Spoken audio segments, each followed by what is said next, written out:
Hello, welcome to Handmade by Julia Quinn. I'd like to show you one of our amazing products, our watercolour pencils.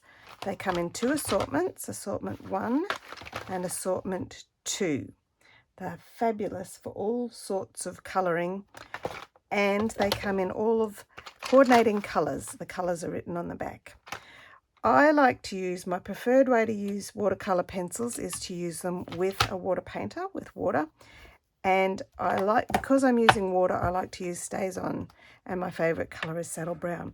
So I'm going to show you two different ways of using the pencils, one with our basic cardstock and one with watercolour cardstock.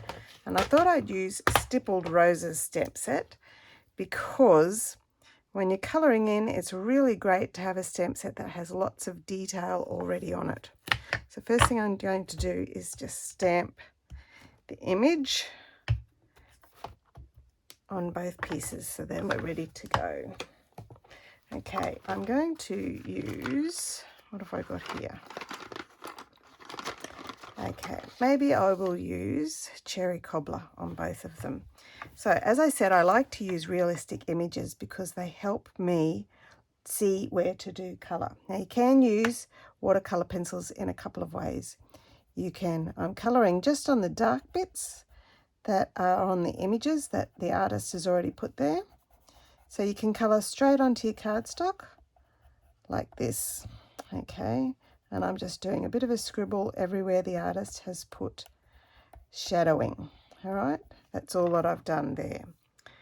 Another way with my green, you can use your watercolour pencils is, if you have a lot of people who all want to use the same colour, scribble on a piece of scrap, and each person can do a bit of scribble, and then you can use your painter to pick up the ink and just colour directly onto your project. Okay? There's plenty there to create plenty of colouring possibilities. When you want most intense colour, the best way is, as I've done with the rose there, is put it straight onto your project. You can also pick up the colour straight from the tip of your pencil. And when your cardstock is already wet with your water painter, you can also colour directly onto your paper as well, and it will create very intense colour as well. If I just hold that up a little bit closer so you can see, it's much, much darker where the paper's already wet. And then I'm just using the brush too. My brush is a bit wet. I just want to squeeze it out a bit. Using the brush to spread the pencil out. Watercolour pencils have incredibly soft ink.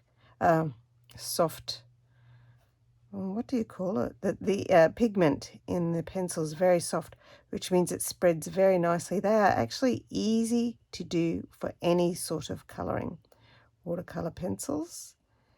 All right, so I'm just dragging the colour on each of those petals that I've already scribbled onto my paper. Dragging the colour to colour the entire image there. Okay. And I am doing each petal one by one.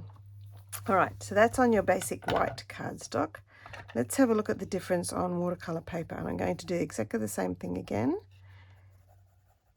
And I'm going to colour directly onto the image that I've stamped using all the artist's details. I'm not colouring the whole image. I'm just colouring with putting the red, the cherry cobbler, and also the garden green, just where the artist has done the detail. And I'm scribbled.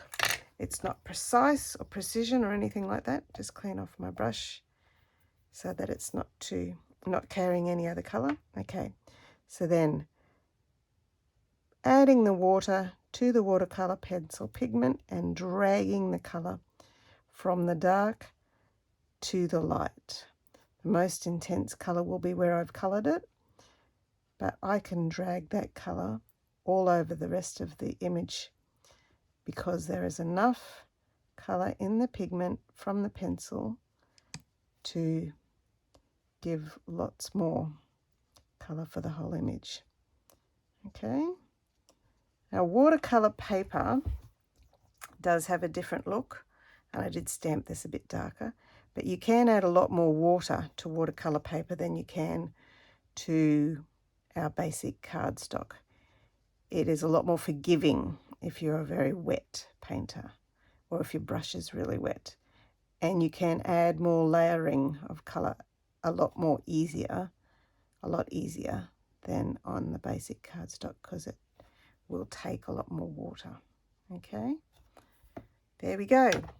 Watercolour pencils, unlimited colour opportunities. I could paint these roses in all of those colours. I like to use watercolour pencils with our brushes and water, but you can just plain colour in with them. They're absolutely brilliant. I hope that gives you some tips and hints on using our fantastic watercolour pencils. Bye-bye now.